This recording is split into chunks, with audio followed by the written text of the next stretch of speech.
Bienvenidos televidentes, es un honor para nosotros estar nuevamente con ustedes con esta serie de entrevistas a diferentes personajes del ámbito tecnológico. En este caso nos encontramos con el doctor Ricardo Prado Gardini. Él es doctor en automatización avanzada y robótica. Tiene actualmente el cargo de investigador principal en la Universidad Privada Antenor Orrego dentro del Vicerrectorado de Investigación, y también trabaja como docente dentro de la misma universidad y en la Universidad César Vallejo. Tiene más de 14 años de experiencia en el mundo de la robótica, la automatización, y es para nosotros un honor tenerlo aquí presente en las cámaras de Smart 360 en colaboración con Auca Electronics en esta serie de entrevistas. Bienvenido, doctor Prado. Muy bien, muchas gracias. Bueno, aquí para poder expresar algunas experiencias sobre mi actividad tanto profesional, ¿no? Tanto en la parte académica como en la parte industrial, sí, que así también se requiere comentar. Muchas gracias. Doctor Prado, la primera pregunta que le quisiéramos hacer es acerca un poco de su tema personal, o sea, cómo antes de usted ser doctor ha sido una persona joven, ha sido un niño.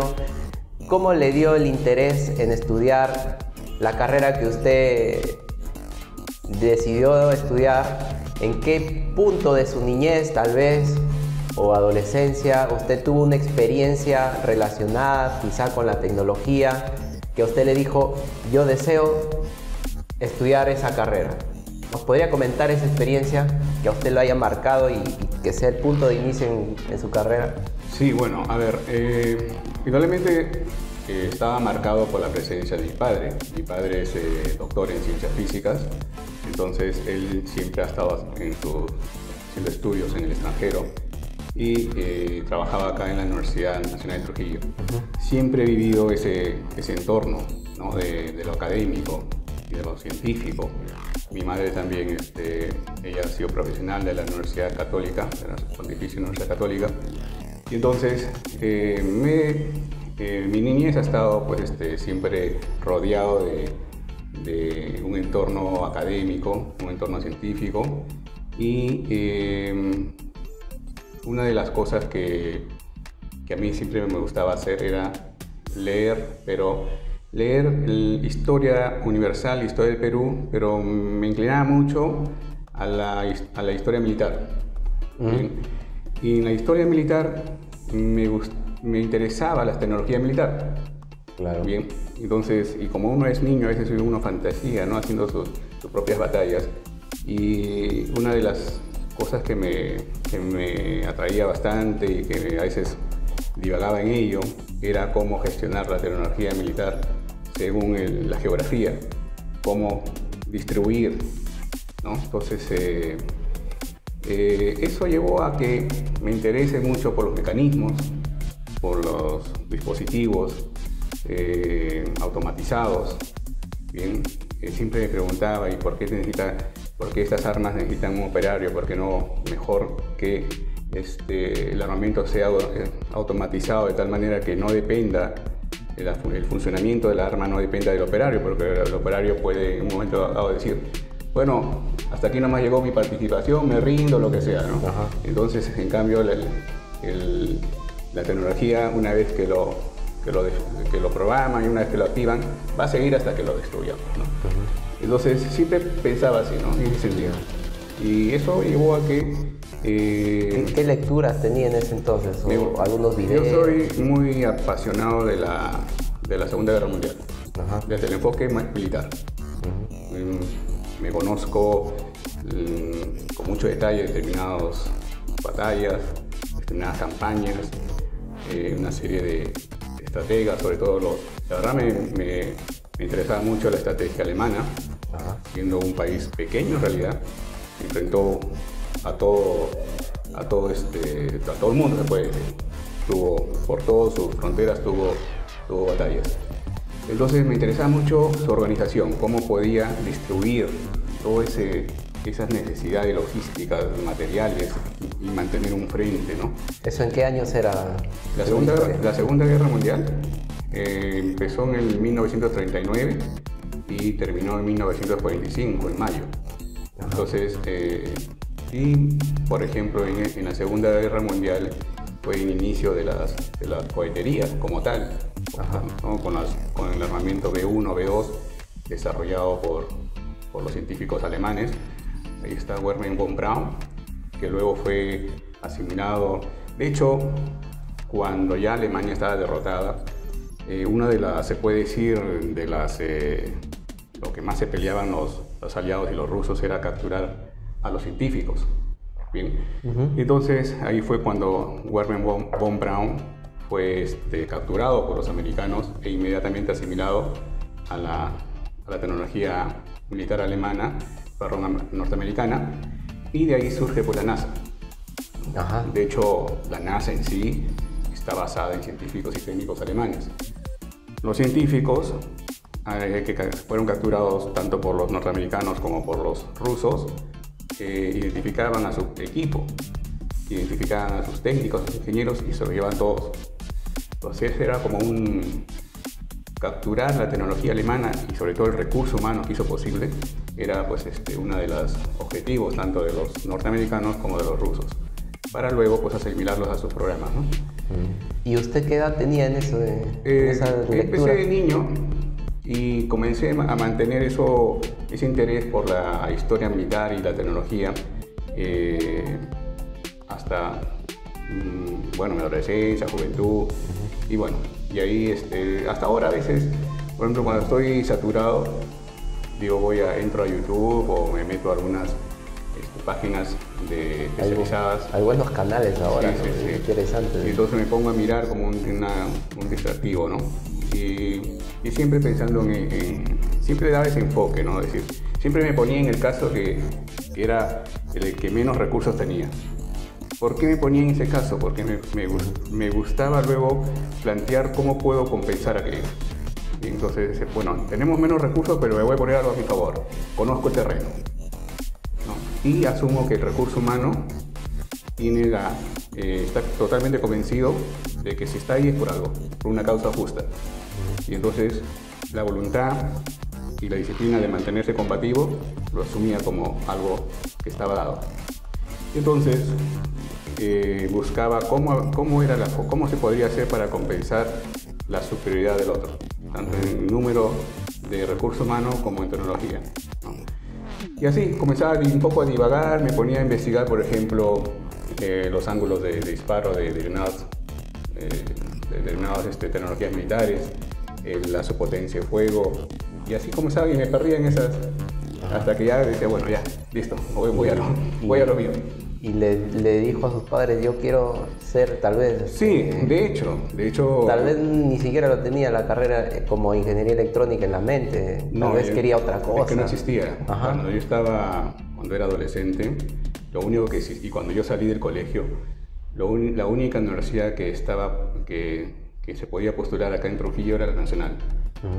No había UPAO, no había UCB, no había UPN, nada de eso. Y como mi padre es catedrático, es doctor en ciencia física, de alguna manera me sentía también un poco atraído por el tema. Entonces dije, bueno, voy a seguir la línea, y lo que sí tenía clarísimo es que tenía que salir. Yo siempre he tenido esa mente, por lo mismo que he vivido en un entorno académico donde mi padre, por ejemplo, normalmente hacía cursos de especialización en el extranjero. Entonces yo lo tenía muy claro que terminada la universidad tenía que salir, hacer mi posgrado, especialización, a completar la visión, la formación con una tecnología extranjera, ¿no? Cuando usted está en el colegio, su papá ya era doctor en física. Bueno, cuando estaba en el colegio era maestría. Y luego terminó el doctorado cuando yo estaba en el colegio. Ya, claro.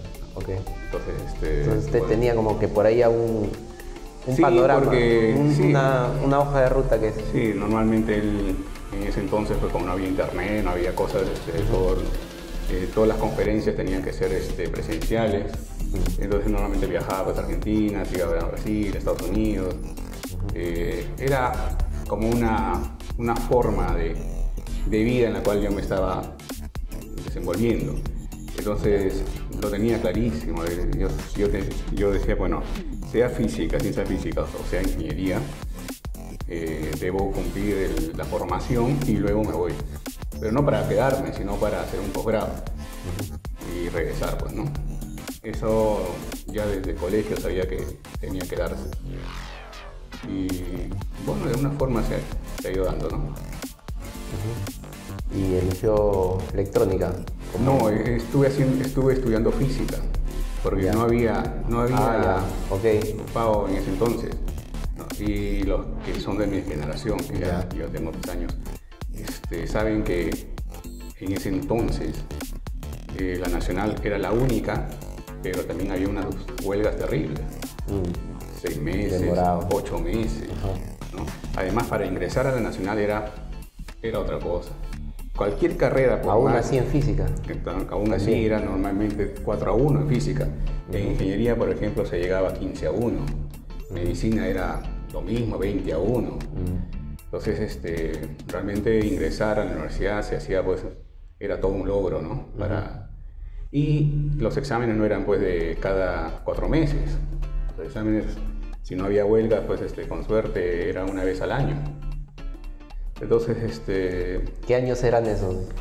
¿Inicios del 90? No estamos hablando de la época del terrorismo, pues, la época del primer gobierno de Alan García. Fines de 80, por ahí, 85. Sí, comenzó por ahí en los 85, 86, 87. Eran años terribles. El terrorismo era terrible, la hiperinflación era terrible. Son situaciones desastrosas que ahora ya las nuevas generaciones no son conscientes de ello, escuchan, pero no lo han vivido, pues entonces piensan que de repente lo ven tremendamente lejano. Claro. No, para el estudio también era terrible, era muy extenso. Los ciclos pues terminaban un ciclo, en lo mejor de los casos había un ciclo por año, ¿no? Entonces, todo eso cambió de repente. Claro. Todo eso cambió. ¿Llegó a concluir física? No. Cuando se dio la opción de la UPAO, sale con ingeniería electrónica. Entonces, a mí me interesó muchísimo eso. Claro, apenas empezó de la universidad, puso esa carrera, ¿no? Sí. Entonces, yo dejé pasar un ciclo, un año. Porque en ese momento se decía que, bueno, que lo iban a cerrar porque la pertenencia. Como todo proyecto al inicio. Claro, ahí la gente, pues, entonces decidí no lanzarme la primera. Pero conversando, por ejemplo. Usted ya estaba como que a mitad de carrera de física, tal vez. Sí, ya estaba. Quinto. ¿Y por qué no continuar física? Porque es un cruce de horarios total. En física no somos muchos. En física las promociones, cuando ya van avanzando los ciclos, van saliendo, se van retirando. Ya. Entonces termina pues salones con pocos alumnos. Y los horarios son los que son. Y se cruzó completamente con la de electrónica. No había forma. En un momento dado. Usted quería llevarlo en paralelo ambas. En un momento dado lo hice. Entonces me acuerdo que salía de la UPAO, porque la UPAO tenía sus locales dispersos por todos lados. Salía y me iba, a veces corriendo hacia la Nacional, llegaba corriendo. En ese entonces eres joven, todavía lo asimilas. Pero luego, por ejemplo, ya teniendo conversaciones personales con mis padres, mi madre, sobre todo mi madre, ¿no? Me dijo, mira, hijo, entre ingeniería electrónica y física, tira para electrónica. Vas a tener más probabilidades de poder diversificar. Entonces, mi padre, pues, por supuesto, me decía, oye, ya estás ahí, o sea que quería termina, ¿no? Claro. O llévalo hasta donde puedas. Hasta que decidí ya quedarme con electrónica porque el cruce de horarios era total. Ya no había forma. Y la otra sí prometía por lo menos terminar en el tiempo programado. Claro. Luego tú te das cuenta que era distinto, pues, ¿no? Además, ya las cosas comenzaron a mejorar en la Nacional. A partir de 90, ya las huelgas comenzaron a desaparecer. Antes uno podía jugar un poco con las huelgas. Decía, te daba tiempo también. Claro, me daba tiempo. No, ya están en huelga, bueno, sigo con la privada. ¿No?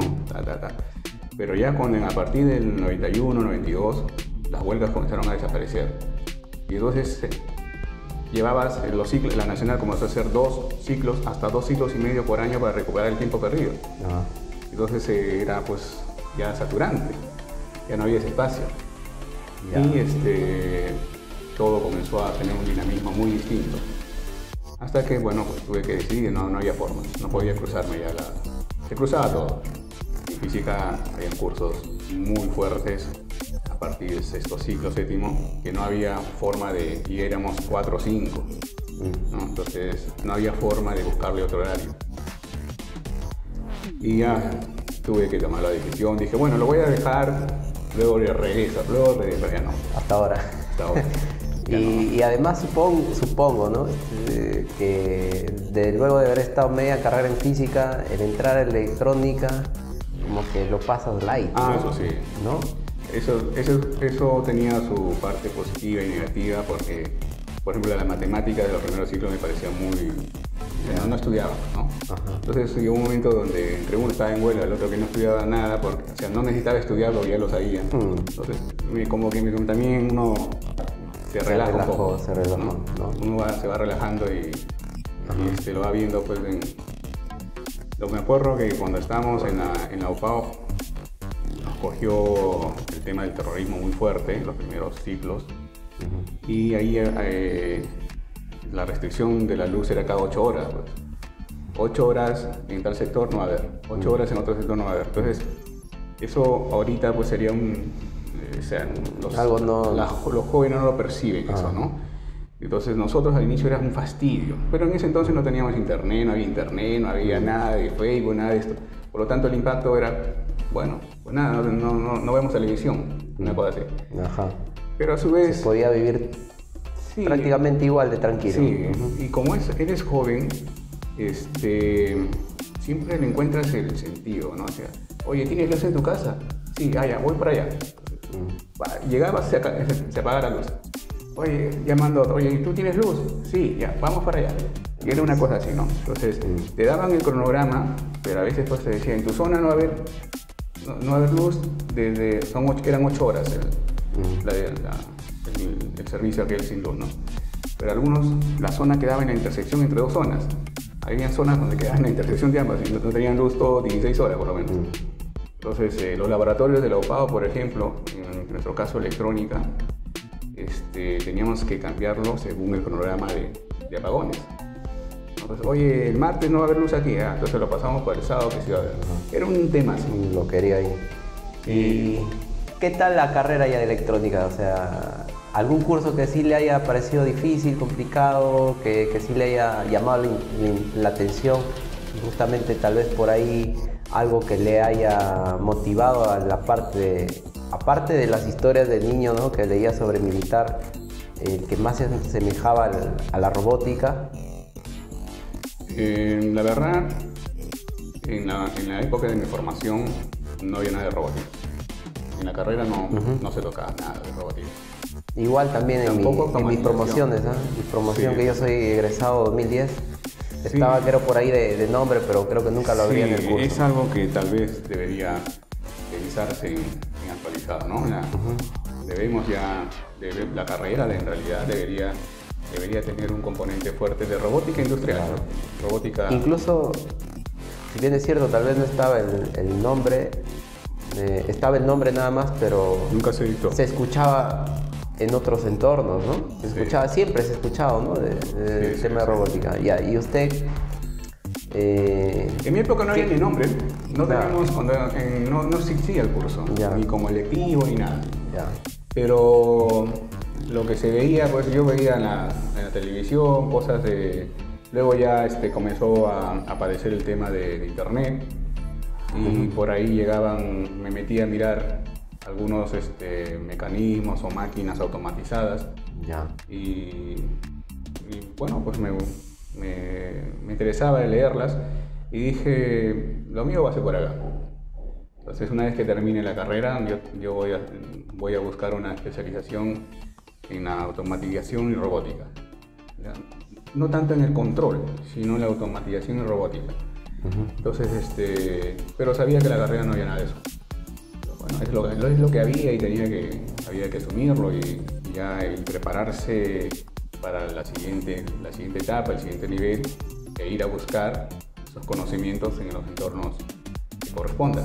Tal vez usted, y así como lo dice, la realidad es la realidad, ¿no? Lo veía como que tengo que llegar a esta meta para obtener el título que me permita escalar al siguiente nivel, que va a ser eso es lo que más afuera. Eso, o sea, que yo no, o sea, siempre he intentado abrirme camino y reconocer la realidad, ¿no? O sea, si en electrónica no en ese entonces, en la electrónica de ese entonces, la carrera, ¿verdad?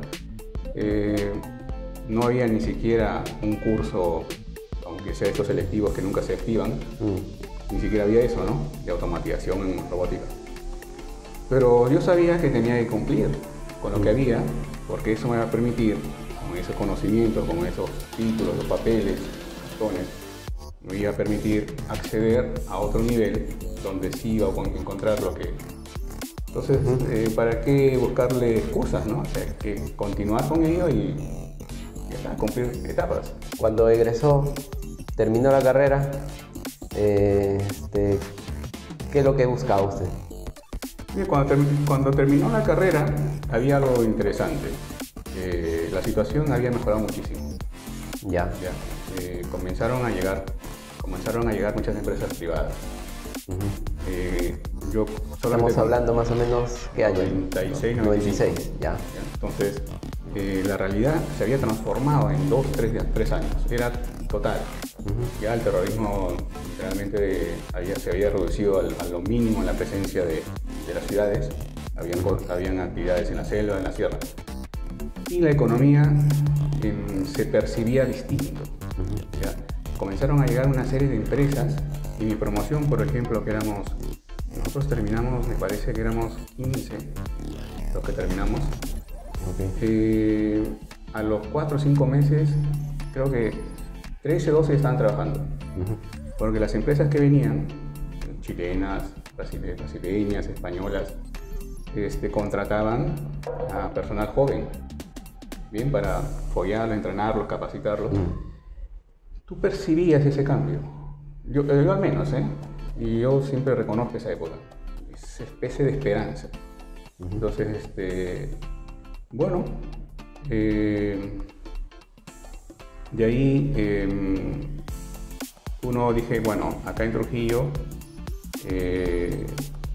ya logré mi propósito, ahora debo ir a Lima para complementar un posgrado y luego con ese posgrado poder acceder luego al extranjero y mientras en Lima ver otras opciones. ¿Dónde puedo ir trabajando? Y bueno, fui a Lima, ingresé a la maestría de la UNI, estuve haciendo la maestría. ¿De qué era esa maestría? Esta maestría era de control, de electrónica y control. Tal vez era también dentro de lo que había, lo más relacionado con robótica. No había robótica. Tampoco. Pero era lo que había. Pero usted estaba buscando robótica. Claro, pero en ese entonces, pues, por ejemplo, la Católica no tenía electrónica. La Universidad Católica ya no tenía electrónica. Ahí no había pues UPC, no había UTEC, no había... Claro. Bueno, estaba la Católica, pero no tenía electrónica, tenía mecánica en la electrónica. Estaba San Marco, UNI, entonces la UNI, pues. La UNI, que era lo más relacionado con la carrera. ¿Sí? La Católica, si la Católica hubiese tenido electrónica, posgrado, seguro que hubiera ido por ahí. ¿Por qué? Porque por los tiempos. Tú puedes controlar tus tiempos. En una nacional no puedes controlar tus tiempos. Nunca se sabe. Entonces, aún siendo posgrado. En ese entonces, ¿no? Ahora las cosas están mucho más ya estandarizadas. Y lo más afín a robótica era el control. Entonces era control, electrónica, control. Y dije, pues, la UNI. No había otra forma. Si tenía que elegir entre la UNI y San Marcos, dije la UNI. Entonces estuve haciendo la maestría y colaboraba con una empresa pequeña que quedaba en Miraflores, ahí en Lima, y también con temas de electrónica digital. Ahí era electrónica digital, se dedicaba a la empresa. Estaba empezando con el tema de los microcontroladores, hacer pequeños proyectitos. Supongo que usted era amigo de los microcontroladores. No, la verdad que no era no era su fuerte digital. No era mi fuerte, no era mi fuerte. Sabía que tenía que conocerlo porque es parte de mi entorno. Y en ese entonces, pues, es la típica, ¿no? O sea, mira, la realidad no es tanto como para ir eligiendo, ¿no? Entonces, lo que se presenta... Lo que se presenta hay que darle y aprender. Ves que es afín, y bueno, hay que darle, ¿no? Ya, pero cayó en buen puerto porque creo que esa parte es... De la robótica es mecánica más electrónica, claro, y esa es la parte que controla, ¿no? Sí, siempre es que, por ejemplo, robótica es un producto netamente mecatrónico. De hecho, robótica, estos productos, estos tipos de máquinas, herramientas altamente sofisticadas, como es el robot. Yo estoy pensando en la robótica industrial. Ya. Entonces, hicieron ver la necesidad de carreras como mecatrónica. En Japón, por ejemplo, ya la robótica ya estaba, antes de que se plantee la carrera de mecatrónica como tal. De hecho, ese tipo de dispositivos, el concepto de su diseño no encajaba en una carrera específica, porque era la integración de varios conocimientos. Entonces surgen pues carreras como mecatrónica, ¿no? Ya. Y bueno, en esa filosofía, en ese contexto, robótica integra pues digital, analógico, si se quiere, ¿no? Sensórica, motores, programación. Sabes que es una parte de un todo. Entonces, bueno. Digamos que lo que usted estuvo trabajando ahí en digitales es una partecita nada más. Claro, era una todo, parte, sí, una todo parte. Lo que involucra. Yo, de hecho, me puse ahí a trabajar uno porque me pareció que era interesante, el otro que bueno, pues era un ingreso dentro de mi actividad. Era lo que cayó, claro, también. ¿No? Entonces estaba ahí, yo vivía justamente en Miraflores y cerca estaba el tema y que bueno, íbamos a estar mirando, no, hay robótica, no voy a estar haciendo eso, ¿no? Tenía claro, que... Lo que caiga, para empezar. Para empezar, claro, aprovechar la juventud. ¿Y qué tal? Por ahí creo que antes de entrevistarlo me comentó que una empresa de Lima lo promovió para el tema del doctorado. ¿Ahí ya vamos a llegar todavía? No, en realidad el tema de doctorado se dio en la propia uni, ya, haciendo la maestría. Por ahí, uno en ese entorno académico te enteras de determinadas universidades, determinados centros dentro de estas universidades, de determinadas fechas, proyectos que se dan dentro de esas universidades. Ya. Entonces... ahí tal vez encontró a un grupo de pensantes igual que usted. Sí. O docentes tal vez. En realidad, mira, yo me consideraba el más joven de todos. La gente que hacía maestría en ese entonces ya eran docentes, eran gente normalmente que... Hay algunos que estaban pensando en su jubilación. Entonces, para que tengan una mejor jubilación, tenían que mostrar un grado, por ejemplo, en este caso una maestría, ¿no? Entonces, eran académicos, ¿no? Sí, la mayoría eran académicos. Por ahí habían dos de la Marina, pero hay algunos que iban con su propósito de cómo finalizar su vida profesional en las mejores condiciones. Y otros pues, docentes, ¿no? Que están por ahí en otras quedarse todavía en el ambiente nacional. Entonces, okay. Bueno, pero en esos entornos llega mi formación. Y yo siempre yo tengo que salir porque de todas formas voy a tener que salir. Entonces me iba por las bibliotecas, me iba a ir a los avisos, por ahí veía algún tipo de proyecto del extranjero y miraba. Y por ahí vi pues la Universidad Politécnica de Cataluña, que es como una uni ahí en España, en Barcelona, porque son puras carreras de ingeniería. Ahí vi pues